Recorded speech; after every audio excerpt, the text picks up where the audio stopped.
नमस्कार। The federal देश में श्रेणी से संवाद पॉडकास्ट में आप सभी का स्वागत है। देश में चुनावी समर की शुरुआत होने जा रही है। अप्रैल के महीने में वैसे तो गर्मी के कारण तपिश होगी, लेकिन चुनावी जो तपिश है वो अप्रैल में देखने को मिलेगी, क्योंकि 4 राज्यों और 1 केंद्र शासित प्रदेश में विधानसभा चुनाव होने जा रहे हैं। और ये वो राज्य हैं जहाँ पे क्षेत्रीय दलों के काफ़ी स्टेक लगा हुआ है, जहाँ पे फिलहाल वो सत्ता में भी बैठे हैं। दूसरी तरफ भारतीय जनता पार्टी जो है उनकी भी प्रतिष्ठा दांव पे लगी हुई है। क्या वो असम को रिटेन करते हैं, पश्चिम बंगाल में ममता बनर्जी को अपदस्थ करने में कामयाब होते हैं? तो आज हम तमाम इसी मुद्दे पे चर्चा करेंगे श्रीनी से संवाद कार्यक्रम में। हमारे साथ द फेडरल के editor in chief S Srinivasan ji जुड़ चुके हैं और उन्हीं से समझते हैं इस चुनाव के मायने। तो सबसे पहले सर, आपका स्वागत है श्रेणी से संवाद कार्यक्रम में। धन्यवाद मनीष। तो सर, पहला सवाल कि चुनाव की तारीखों का ऐलान हो गया पिछले रविवार को। ये चुनाव कितना महत्वपूर्ण है क्षेत्रीय दलों के लिए, क्योंकि तमिलनाडु में वहाँ पे क्षेत्रीय दल की सरकार है, पश्चिम बंगाल में क्षेत्रीय दल की सरकार है, और राष्ट्रीय परिप्रेक्ष्य में ये चुनाव, क्योंकि बीजेपी सभी जगह चुनाव लड़ रही है बहुत ही मजबूती के साथ अपने अलायंस पार्टनर के साथ। कांग्रेस जो है अपनी खोई जमीन वापस पाने की कोशिश में लगी है। तो ये चुनाव कितना महत्वपूर्ण है? आपने बिल्कुल ठीक कहा। ये हालांकि सिर्फ पांच चार राज्यों में और एक यूनियन टेरिटरी पुदुचेरी, जिसको कि राज्य का स्टेटस दिया जाना है, पूरी तरीके से नहीं दिएगा। दिल्ली जैसे हालत है उसकी। 4.5 आप कह सकते हैं, मगर आप उसको 5 मान लीजिए। 5 जगह ये चुनाव हो रहे हैं। और आपने ठीक कहा, ये हर चुनाव आजकल जो है हमारे देश में बहुत ज़रूरी हो गया है। एक तरफ तो आप देखेंगे कि बमबारी हो रही है, पूरा का पूरा दुनिया जूझ रहा है खाड़ी में, मगर दूसरी तरफ यहाँ पर चुनाव की भी जो गर्मी है वो कम नहीं हो रही है। हम लोग अपने डर्रे पे चल रहे हैं जो। तो वो इसका महत्व यही है कि ये चुनाव बहुत ज़रूरी हैं। क्यों है? पहला तो ये है कि बीजेपी के लिए भी बहुत ज़रूरी है, क्योंकि पहले बीजेपी को ये माना जाता था कि वो सिर्फ एक नॉर्थ की पार्टी है, जो कि एक हिंदी पट्टी की एक पार्टी है। ज़्यादातर उसके जो जीत होती है हिंदी पट्टी में होती है। मध्य प्रदेश हो, राजस्थान हो, उत्तर प्रदेश हो, अब तो बिहार में भी हो गया है। मगर उनका जो वर्चस्व है दक्षिण में या पूर्व में बहुत कम रहा है।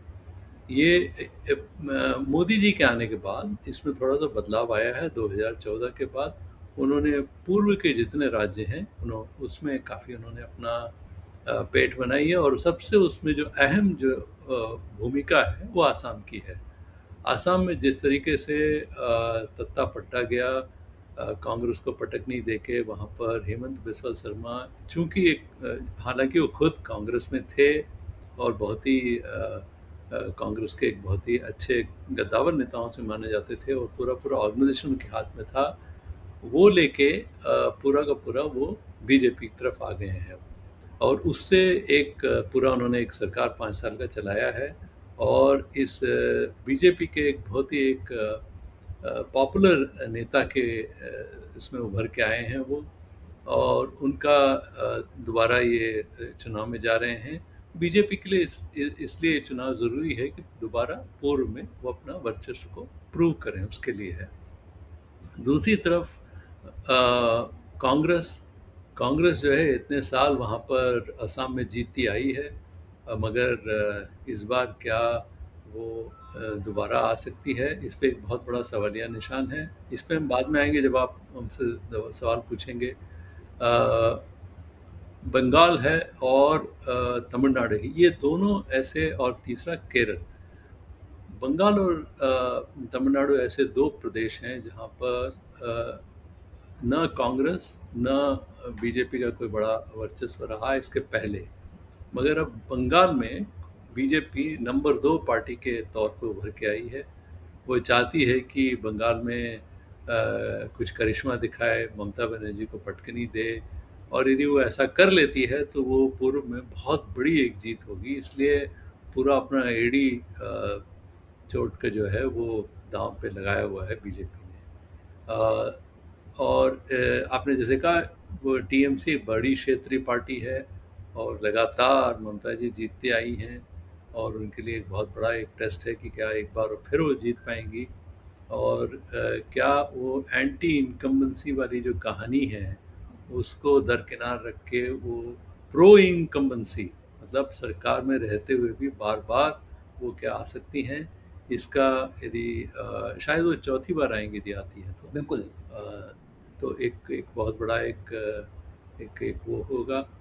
दूसरी तरफ आप तमिलनाडु में आएंगे तो वहाँ पर स्टालिन जो हैं मुख्यमंत्री हैं, वहाँ पर डीएमके पार्टी वहाँ पर एक कोalition है उसको लीड करती है, उसका नेतृत्व करती है, और वहाँ यहाँ पर न कांग्रेस या बीजेपी जो दो बड़े राष्ट्रीय दल हैं उनका कोई खास उसमें यहाँ पर वो नहीं है, मगर दोनों जो हैं वो काफ़ी अहम रोल इसलिए निभाते हैं कि उनका वोट शेयर है 5-6% है, 4-5% है, इसीलिए हर गांव में हर गली कूचे में कहीं ना कहीं कांग्रेस का थोड़ा सा एक बेस है।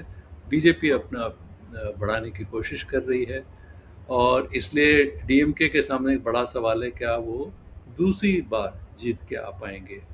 आज तक का जो इतिहास है सिर्फ 1000 आई थिंक 1971 में 71 के वर्ष में एक बार करुणानिधि दोबारा जीत के आए थे, उसके बाद कोई वहाँ पर डीएमके का कोई पार्टी जो है जीत के दोबारा नहीं आई। यदि स्टालिन यदि करते हैं इस बार तो अपने पिता का जो है रिकॉर्ड जो है उसका बराबरी करेंगे वो, इसलिए वहाँ उनके लिए ज़रूरी है।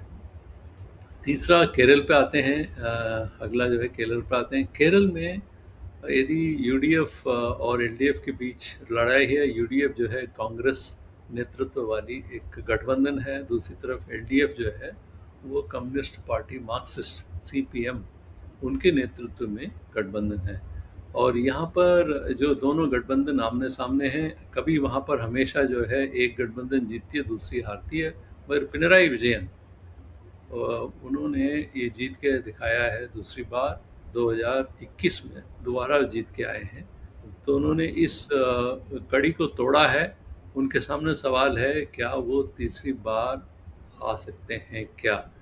देखिए वहाँ पर इसलिए भी ज़रूरी है उनका आना, यदि आप देखें कम्युनिस्ट पार्टी जो है पूरी तरीके से जो इलेक्टोरल राजनीति में वो साफ हो गई है। आप देखेंगे उनका जो पहले एक ज़माने में वर्चस्व रहा करता था वो नहीं है, अब बंगाल में नहीं है वो, कई नॉर्थ ईस्ट के प्रदेश में थे, वहाँ पर माणिक सरकार की एक सरकार थी वो भी नहीं है अब। कई सारे उनके जो हैं उन्होंने बहुत सारे अपने सेटबैक्स देखे हैं। पंजाब में भी उनका पहले एक बड़ा वो हुआ करता था, उनका जो है एक बड़ा वर्चस्व आंध्र प्रदेश में हुआ करता है, सब जगह से वो साफ हो गए हैं, तमिलनाडु में हैं थोड़े से, और उनके लिए ज़रूरी है कि अपने को कायम रखने के लिए अपने पार्टी को दोबारा जीतें। पिनराई विजयन उनके सबसे टॉल नेता हैं, सबसे शीर्ष नेता हैं वो भी, और केरल भी यदि उनके हाथ से निकल जाता है तो फिर कम्युनिस्ट के हाथ में कोई प्रदेश नहीं रहेगा। और दूसरा एक बहुत बड़ा एक सवाल कांग्रेस पार्टी के सामने भी है, वो कोई भी चुनाव जो है, देखिए उन्होंने 2024 के पार्लियामेंट्री चुनाव जो हुए हैं उसमें एक अच्छा उन्होंने प्रदर्शन दिखाया, उनके सीटें लगभग 100 के करीब आईं, ऐसा लगा कि शायद कांग्रेस पार्टी रिवाइव हो रही है, और बीजेपी को उसने ये तो थोड़ा सा डर तो दिखाया है कि बीजेपी अपने आप बहुमत में नहीं आ पाई है, उसको दो पार्टियां जो बिहार में से जेडी यू और टीडीपी जो आंध्र प्रदेश के, इनका सहारा लेके उनको अपना सरकार बनाना पड़ा। उसके बाद से लगा कि शायद कांग्रेस अपने आप को संभाल चुकी है, कुछ आगे करेगी, मगर उसके बाद जितने भी चुनाव हुए हैं राज्यों के उन सब में उनको लगभग हार ही मिला है। और अब सवाल ये है कि यदि वो एलडीएफ के हाथ मात उनको मिलती है केरल में तो उनके लिए बहुत बड़ा एक झटका होगा। इसलिए कांग्रेस के लिए भी एक बहुत अहम है, लेफ्ट के लिए अहम है, और बीजेपी के लिए इस बात का कि देखिए हम सिर्फ एक नॉर्थ इंडियन पार्टी नहीं है, सिर्फ एक उत्तर के पार्टी नहीं है, हमारा जो है दक्षिण में भी हमारा वो है वो पेट है, ये दिखाने के लिए उनका ये चुना ज़रूरी है। तो कुल मिला के ये चुनाव जो है एक काफ़ी इंटरेस्टिंग और एक अहम चुनाव है। बिल्कुल सर, आपने विस्तार से इसके राष्ट्रीय जो परिप्रेक्ष्य में जो मायने हैं वो भी विस्तार से बता दिया। लेकिन पश्चिम बंगाल से सर शुरू करते हैं, हम एक-एक राज्य की बात करते हैं। पश्चिम बंगाल में ममता बनर्जी, जैसा आपने बताया, 15 साल से सरकार में है, 2011 से।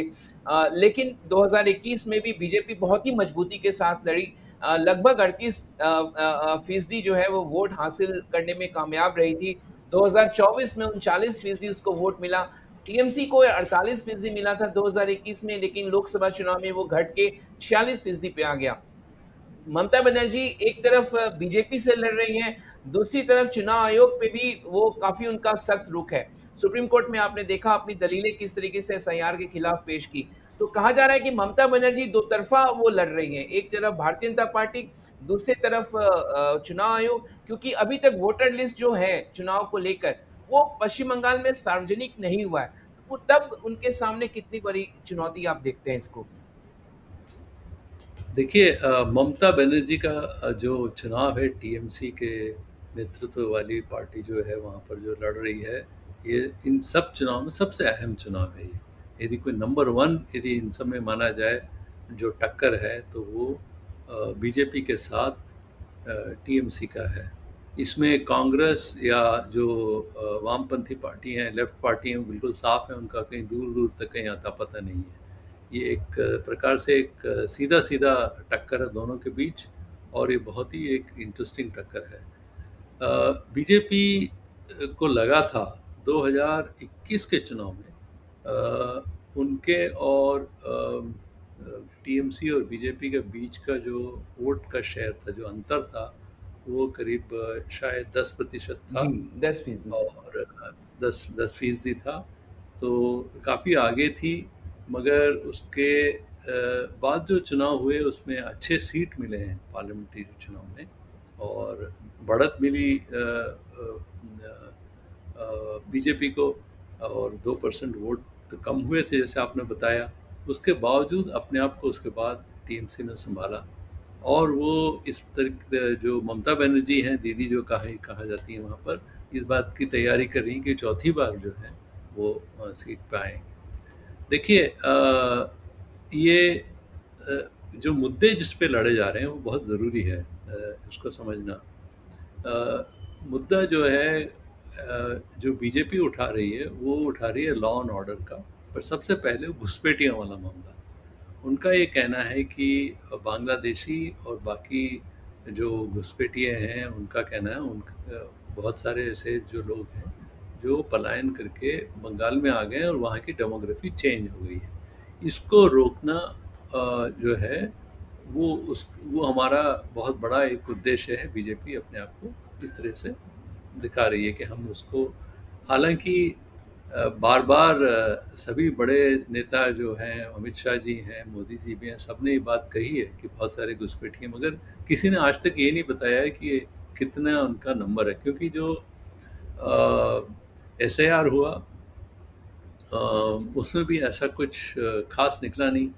और ये आसाम में भी आपने जाना होगा, जो आसाम में एक वहाँ पर एक प्रोसेस शुरू किया गया था जो आधे में रुक गया है और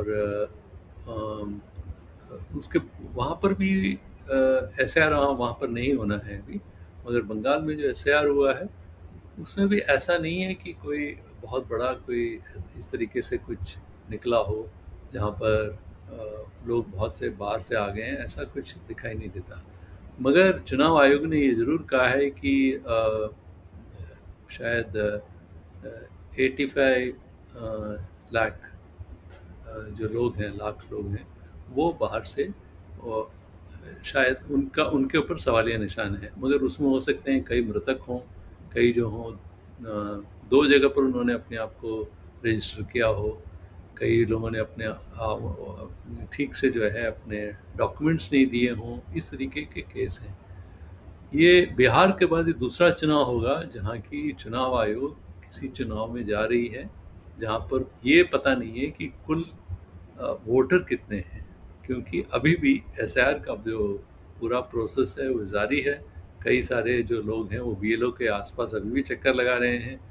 किन्हीं का जो है फ़ोटो मैच नहीं हो रहा, तो किसी का नाम मैच नहीं हो रहा, किसी का जो शादीशुदा औरत है, उसकी स्थिति शादी के पहले का जो उसका नाम था, तब पिता का नाम जुड़ा था, अब पति का नाम जुड़ा है, उसके जो स्पेलिंग्स हैं नाम के और जो सरनेम के बदलाव हैं, इन सब को लेके, इन सब बातों को लेके वहाँ पर बहुत बड़ा एक विचित्र स्थिति है उधर।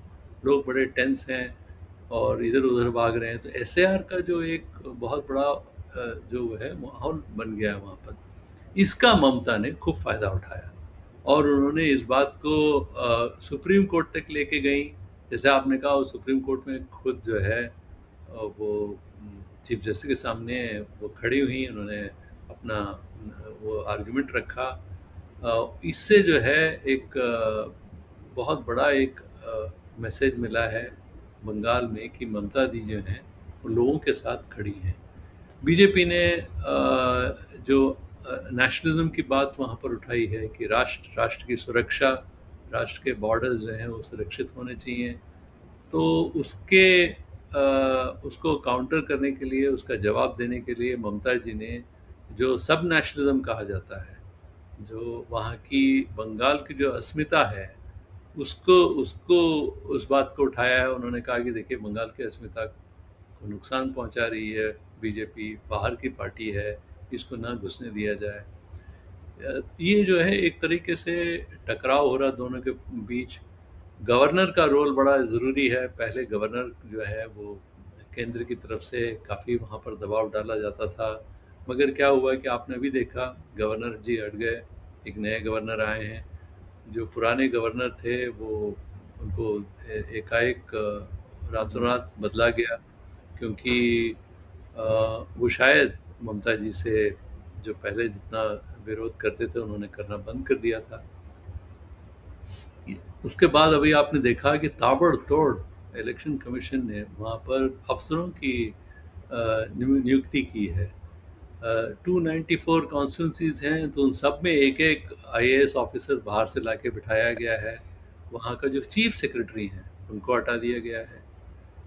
मतलब ये कहीं पर नहीं हुआ है। देखिए, आम तौर पे क्या होता है, चुनाव के समय पर अफसर बदले जाते हैं। इलेक्शन कमीशन के हाथ में ये ताकत है कि वो यदि समझती है कि चुनाव को इन्फ्लुएंस कर सकती है राज्य सरकार, क्योंकि अफसरशाही उनके हाथ में है, उसको उस जो जो उनसे जो इन्फ्लुएंस करा सकती है उसको कम करने के लिए वो कुछ कदम उठा सकती है। मगर ये जो पूरा का पूरा जो तबादला हुआ है, मास ट्रांसफर्स, आप देखेंगे कि चीफ सेक्रेटरी को ही हटा दिया। चीफ सेक्रेटरी होता कौन है? वो एक राज्य का सबसे एक शीर्ष अफसर है, उससे बड़ा कोई अफसर नहीं होता। मुख्यमंत्री के बाद ये चीफ सेक्रेटरी जो है वो सब जितना अफसरशाही है उसका पूरा का पूरा नेता है वो, उसको हटा दिया। ऐसे ही पुलिस के बड़े सबसे बड़े अफसर को हटा दिया आपने, कई डीएजी को हटा दिया, कई ऑब्जर्वर्स बदल दिए, बाहर से मजिस्ट्रेट्स का प्रदेश के अंदर ही ट्रांसफ़र कर दिया गया, और जो पहले मजिस्ट्रेट थे उन सबको ऐसे डिपार्टमेंट्स में डाला गया जहाँ पर ये निर्देश दिया गया वो किसी भी तरीके से चुनाव संबंधित कोई काम नहीं करेंगे। इस तरह से ये जो उसको ममता बनर्जी ने कहा है कि ये तो एक परोक्ष रूप से शायद इमरजेंसी दाग दी गई है हम पे, और उन्होंने इसको अपने जनता के सामने उठाया है। ये सब कारण है जिसके कारण ममता जो है अपना वो बनाए हुए है, और इसमें कोई बड़ी अतिशयोक्ति नहीं होगी कि इस चुनाव में वो एक अच्छा प्रदर्शन भी करे, क्योंकि बहुत ही आपको मालूम है बड़े लड़ाकू किस्म के हैं। लड़ाकू मतलब एक नेगेटिव सेंस में नहीं बोल रहा हूँ मैं, एक जुझारू। जुझारू हैं, कद्दावर नेता हैं, वो लड़ सकती हैं। वो अपना वो दिखा रही हैं लड़के कि किस तरीके से प्रदेश के साथ अन्याय हो रहा है, ये सब कर रही हैं। तो बीजेपी को थोड़ा-सा इन सब बातों को लेके दिक्कत ज़रूर हो रही है, मगर बीजेपी भी लगी हुई है कि जैसे एन प्रकार से या जैसे भी इस प्रदेश पे भी उनका वर्चस्व हो। तो सर ये एक बंगाल की। बिल्कुल सर, अमित शाह हाल ही पिछले कई बार-बार उन्होंने इस बात को दोहराया है कि जब तक भारतीय जनता पार्टी बंगाल में अपनी सरकार नहीं बनाती है, तब तक बीजेपी का स्वर्णिम काल जो है, वो गोल्डन पीरियड नहीं आएगा। क्या लगता है इस बार, क्योंकि प्रधानमंत्री मोदी, अमित शाह, प्रधानमंत्री मोदी की ताबड़तोड़ रैलियां, एक तो चुनाव के तारीखों के ऐलान के पहले और उसके बाद भी लगातार रैलियां होनी है, और पूरा कारपेट बॉम्बिंग हम देखेंगे भारतीय जनता पार्टी की तरफ से वहां पे होगा। तो क्या लगता है, क्या गोल्डन पीरियड हासिल करने के लिए बीजेपी की तरफ से आपको कितनी मजबूती नजर आ रही है, वो कितना सक्षम नजर आ रहा है आपको? देखिए, बीजेपी जैसे आपने कहा काफ़ी मजबूती से अपना सिक्का जमाना चाहती थी। उनको ये लगा कि देखिए जब उनके 70 सीट आ गए थे, तो उनको लगा कि भई अब तो मतलब हम आ सकते हैं हमारा, और पार्लियामेंट में भी उनका एक अच्छा प्रदर्शन रहा है।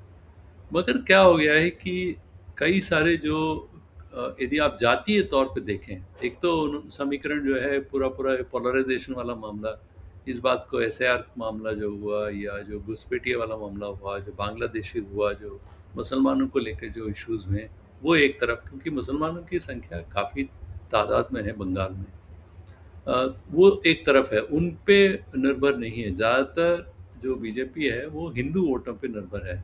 और मगर कई सारे जो कम्युनिटीज़ हैं, जो कई सारे जो प्रदेश में कई सारे जो जातियां हैं, उन पे भी उन्होंने कोशिश की। जैसे उन्होंने मतुआ जी। जो एक समूह है, उसको उन्होंने अपनी तरफ किया था पिछली बार।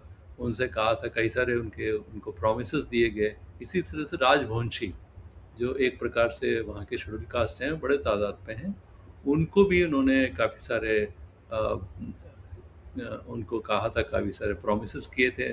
उसके बाद गोरखालैंड को लेके एक एक तीसरा, तो ये सभी जो हैं सीमांचल जो बिहार से लगे हुए, दूसरी तरफ बांग्लादेश से जो लगा हुआ जो सीमा इलाका है, उन सब में इन इन सब का एक बड़ा जो है सपोर्ट जो है बीजेपी को है, और वो चाहती है कि उसके मदद से इस चुनाव को जीते। बाकी जो नीचे जो है आदिवासी प्रदेश है, जंगल महल है, वहाँ सब जो है ममता जी का ज़्यादा जोर है। मगर दिक्कत ये आ रही है बीजेपी के सामने कि इन सब को, ये जो पिछले चुनाव में जो जो वादे किए थे, उन वादों को वो पूरा नहीं कर पाई है, क्योंकि ममता जी मुख्यमंत्री रही हैं, और इस कारण बीजेपी को दिक्कत हुई, और केंद्र में सरकार होने के बावजूद कई सारे जो वादे हैं, इन जो कम्युनिटीज़ को किए थे, वो पूरे नहीं कर पाए हैं। तो उसको लेके भी असंतोष है। मगर सबसे बड़ा असंतोष मुझे लग रहा है कि एसआईआर को लेके है, और वो जो तस्वीरें हैं ममता जी कोर्ट में, सुप्रीम कोर्ट में काला कपड़ा पहनकर वकील वाला, और वहाँ जो खड़ी होकर जो उन्होंने वादा, वो जो आर्गुमेंट्स किए हैं, उसका काफ़ी बड़ा वहाँ के महिलाओं पे, वहाँ पे जनता पे भी हुआ है। और ये इसके पहले के चुनाव में आपने देखा होगा, ममता की एक पैर में चोट लगी थी, जी। और वो चलने व्हीलचेयर पे उन्होंने चुनाव लड़ा था। तो इस तरीके से इस बार का जो सिंबल है वो कोर्ट वाला है, उसको लेके, एसआर को लेके वो लड़ रही हैं। इसलिए बीजेपी के लिए भी ये चुनाव इतना आसान नहीं है। कारपेट बॉम्बिंग जैसे आपने कहा वो होगा। कई सारे चुनाव घोषणाएँ भी होंगी। अब तो घोषणा नहीं हो सकती, घोषणाएँ हुई हैं। भाषण काफ़ी तीव्र होंगे, मगर फिर भी बीजेपी के लिए एक केक वॉक तो नहीं है, काफ़ी टफ फाइट है। बिल्कुल केक वॉक नहीं सर। असम पे हम चलते हैं। असम में पिछले 10 सालों से बीजेपी की सरकार है, और हिमंता बहुत ही मजबूती के साथ पिछले 5 वर्षों से वहाँ पे लगे हुए हैं, और लगातार पोचिंग भी कर रहे हैं, कांग्रेस के बड़े नेताओं को लेकर जा रहे हैं। कांग्रेस के लिए कितना मुश्किल, गौरव गोगोई थोड़ा अनुभव की कमी, उनके पिताजी तो कद्दावर नेता थे, लेकिन क्या लग रहा कांग्रेस में ही बहुत ज़्यादा भीतरघात जो है, वहाँ पे लोग नेता छोड़ के जा रहे हैं। और जबकि प्रियंका को वहाँ पे प्रभार बनाया गया था, प्रियंका को ज़िम्मेदारी दी गई थी, प्रियंका गांधी को। इसके बावजूद असम कितना मजबूत कांग्रेस के लिए, और क्या बीजेपी आपको लगता है कि लगातार जो है तीसरी बार सरकार बना पाएगी? लग यही रहा है। हेमंत बिस्वा शर्मा बहुत मजबूत स्थिति पे हैं असम में, और उन्होंने कांग्रेस, जैसे आपने ठीक कहा, कांग्रेस पार्टी को काफ़ी उन्होंने नुकसान पहुंचाया है। और कांग्रेस के बड़े नेता, जैसे आपने देखा, अब तो ये भी कहा जा रहा है कि अभी तो आपने देखा मैनिफेस्टो कमेटी के नेता थे बोर्डोलोई, मैनिफेस्टो कमेटी उनके इंचार्ज थे। इसके पहले एक दूसरे बड़े नेता उन्होंने रिज़ाइन किया, जो पहले पीसीसी चीफ थे, वहाँ के कांग्रेस के प्रदेश अध्यक्ष। उसके बाद अब इनके बोडोलोई की जाने से उनका जो बेटा है उनको टिकट दिया गया था, तो उसने भी टिकट वापस कर दिया है। जी। ये भी कहा जा रहा है कि शायद एलओपी, लीडर ऑफ ऑपोजिशन जो हैं, वो भी लाइन पे खड़े हैं, शायद वो भी आज या कल, पता नहीं कब, हो सकता है वो भी बीजेपी की तरफ जाए। तो एक तरीके से वहाँ पर हेमंत बिस्वा शर्मा ने न केवल अपने आप को मजबूत किया है, अपने आप को एक बहुत बड़े एक पॉपुलर नेता के तौर पे खड़ा किया है, इन दूसरी तरफ उन्होंने कांग्रेस को बहुत नुकसान पहुंचाया, उस पार्टी को काफ़ी तोड़ मरोड़ के रख दिया उन्होंने, और कांग्रेस के लिए बड़ी दिक्कत है। गोगोई जो है वो एक यंग नेता हैं, पार्लियामेंट में उनके भाषण काफ़ी तेज रहे हैं, और लगा, सबको लग ये रहा था कि शायद वो कुछ कर दिखेंगे, मगर वो जिस तरीके से पार्टी के बाकी जो सीनियर्स हैं और साथी हैं उनको साथ लेके नहीं चल पाए। कांग्रेस की यही कहानी है हर जगह, आपसी फूट, अंदर की लड़ाई, वो ज़्यादा, देखिए उनके लिए एक ही जो है चीज़ जोड़ती है, एक जो ग्लू या गोंद कहा जाता है, पार्टी को जोड़े रखती है, वो पावर है। जिस दिन पावर जाती है आपस में सब लड़ने लगते हैं, सब नेता ज़्यादा हैं और फॉलोअर्स कम हैं, उस तरीके की पार्टी है। तो यही आसाम में दिखाई दे रहा है। मौका इस बार कांग्रेस के लिए था, मगर जिस तरीके से ये सब हुआ है, और ये कहा जाता है कि शायद गोगोई जो हैं, गौरव गोगोई शायद अपने आप को बाकी नेताओं के साथ, एक थोड़े से उनका जो अपना पर्सनालिटी है वो इस तरीके का नहीं है कि सब सबके साथ घुल मिल करके जाएं। उनको प्रदेश का जानकारी और वहाँ के नेताओं की और वहाँ का जो राजनीति है उसकी भी जानकारी कितनी है, कितने वहाँ पर उन्होंने काम किया, ये भी सवाल है। देखिए, एक कॉन्स्टिट्यूंसी से जीतना दूसरी बात है, मगर पूरे के पूरे प्रदेश को जीतना एक दूसरी बात है।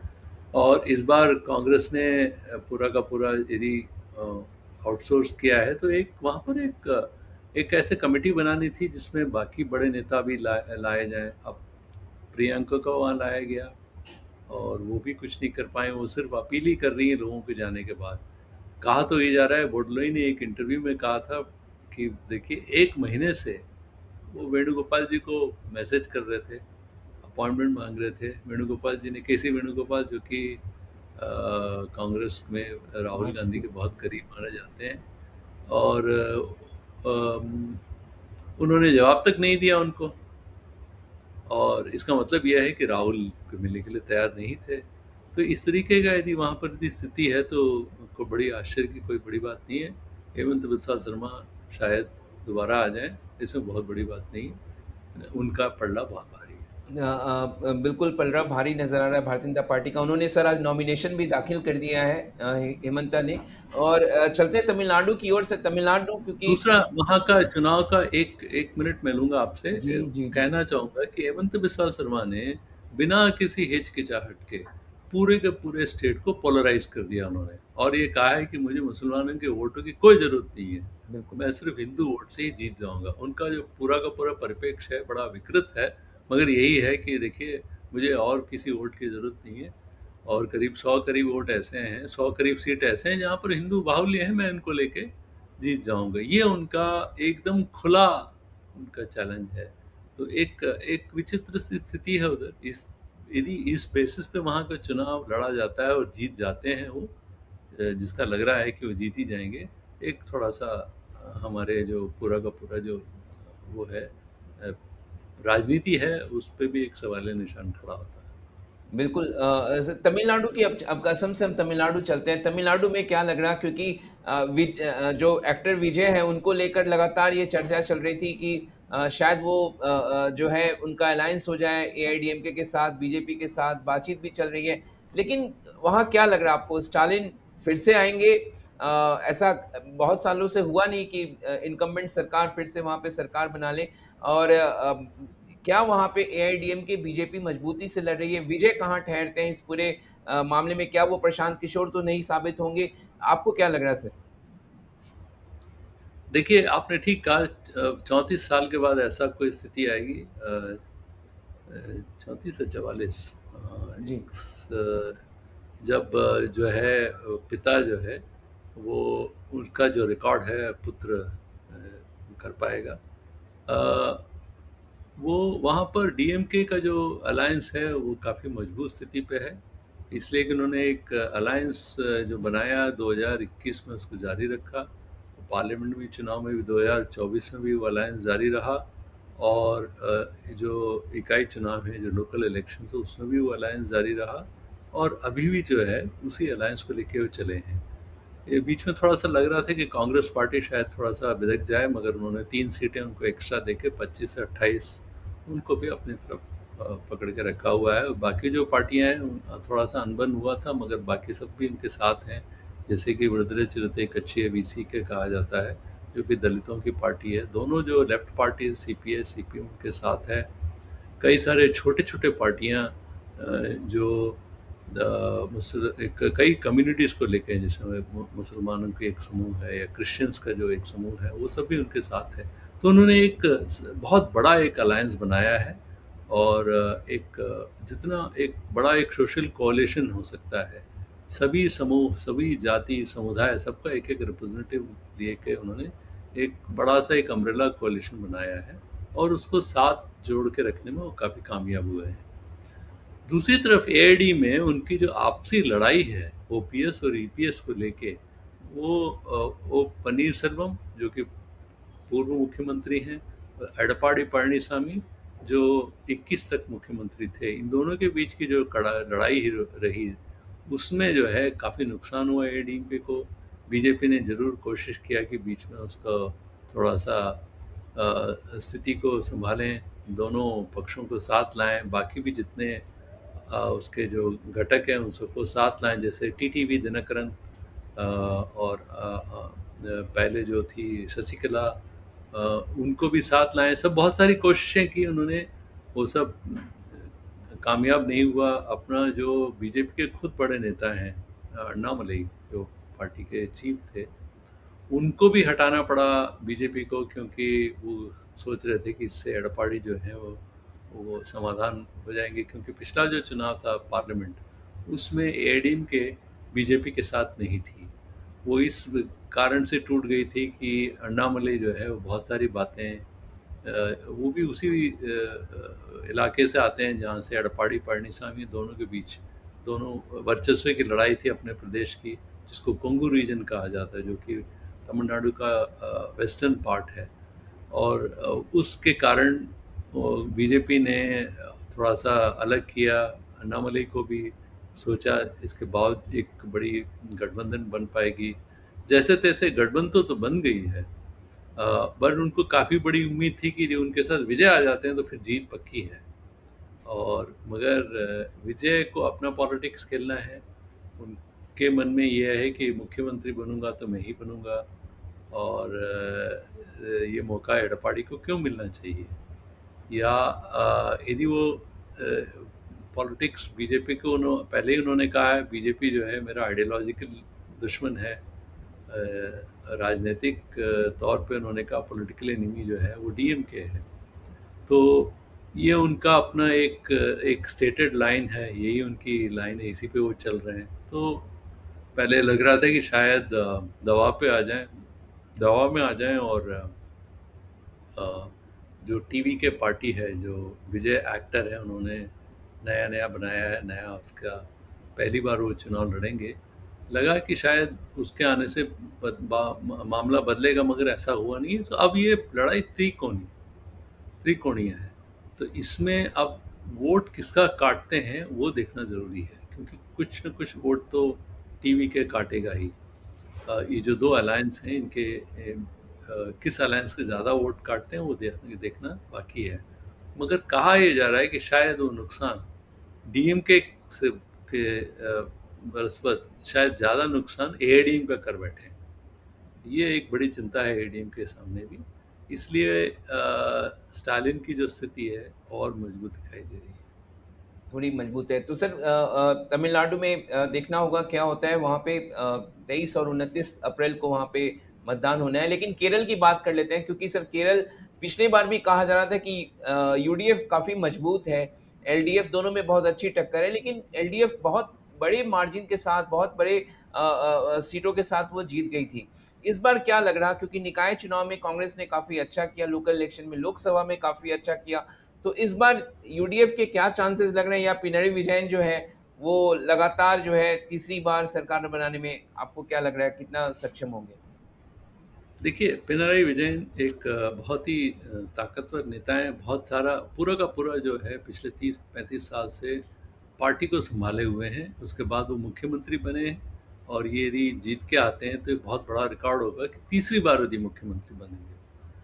अ, और उन्होंने अपने पार्टी को साथ रखा, कई सारे जो जो ऑर्गेनाइजेशन है उसको उन्होंने संभाले रखा। बहुत सारे चैलेंजेस आए उनके सामने, उन सबका सामना किया। जैसे आपको पता होगा पूरा का पूरा ये जो सबरीमला वाला केस है और ये जो गोल्ड प्लेटिंग वाला केस है कि तिरुवनंतपुरम में जो मंदिर है उधर से शायद सोना चुराया गया।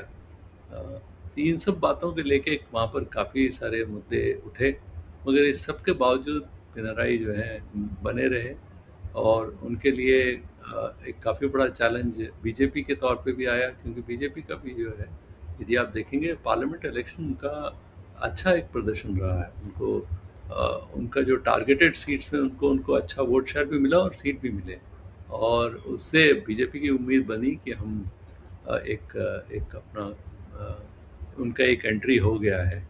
मगर ये जो चुनाव है वो यूडीएफ और एलडीएफ के बीच ही है। एलडीएफ जो है वो सीपीएम, जैसे मैंने पहले कहा, उनके नेतृत्व में गठबंधन है और यूडीएफ जो है कांग्रेस के नेतृत्व में गठबंधन है।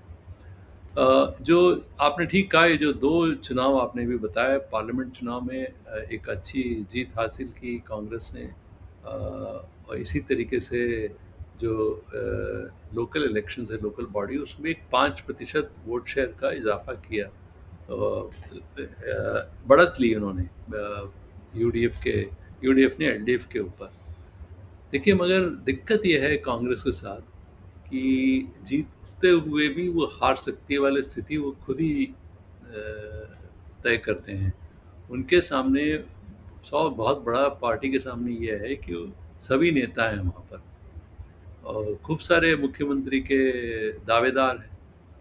केसी वेणुगोपाल जो हैं वो कहते तो हैं कि मैं वहाँ के उसमें पॉलिटिक्स में मेरा इंटरेस्ट नहीं है, मगर उनको भी एक बड़ा दावेदार माना जाता है, वो भी मानना जाता है। और आपको पता होगा शशि थरूर जी कुछ दिनों तक नाराज़ थे, उनको जैसे तैसे मनाया गया। और बाकी वहाँ पर रमेश चन्नीतला हैं, वो भी एक बड़े नेता हैं। तो क्या है कि वहाँ पर बहुत सारे कांग्रेस में मुख्यमंत्री पद को लेके वहाँ पर बड़े नेताओं के बीच में जो अनबन बना रहा हुआ है, उस कारण से इंटरनल फाइट के कारण उनको बड़ी दिक्कत की स्थिति है। यदि इन सब बातों को यदि वो अपना अलग कर लेते हैं तो जो यूडीएफ है उसके लिए बहुत बढ़िया एक मौका है।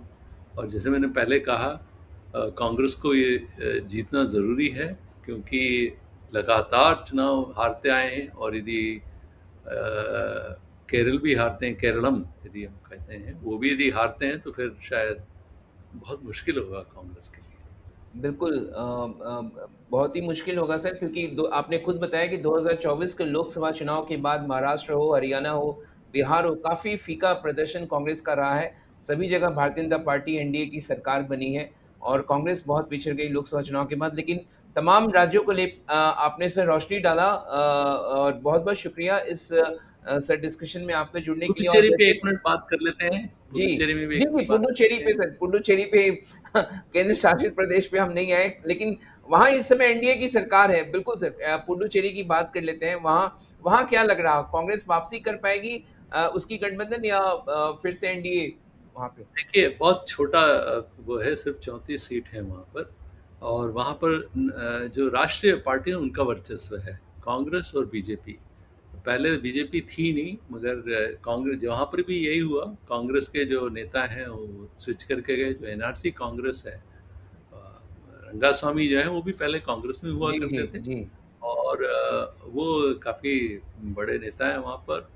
वो दोबारा आने की कोशिश कर रहे हैं, हो सकता है वो आ भी जाएँ और उनका गठबंधन बीजेपी के साथ है, मगर उनके गठबंधन को लेके थोड़ा-सा अनबन बना हुआ है।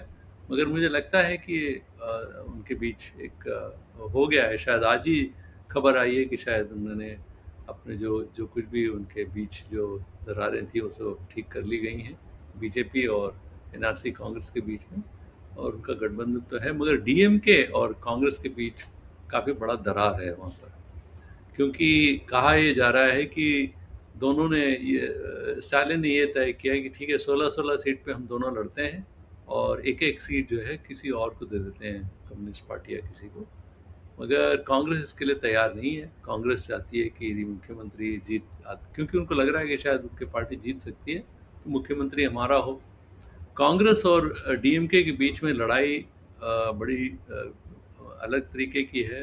पुदुचेरी में वो इस बात को लेके है कि यदि तमिलनाडु में डीएमके बड़ा अलायंस है और इसीलिए वो नेतृत्व उसका कर रही है और पिछलग्गू है वहाँ पर यदि कांग्रेस कांग्रेस का ये कहना है कि हम बड़े पार्टी हैं पुदुचेरी में, तो ये बात सही है और डीएमके छोटी पार्टी है, तो हमारा जो नेतृत्व उसको मानना चाहिए डीएमके को, जिस तरीके से हमने तमिलनाडु में माना है।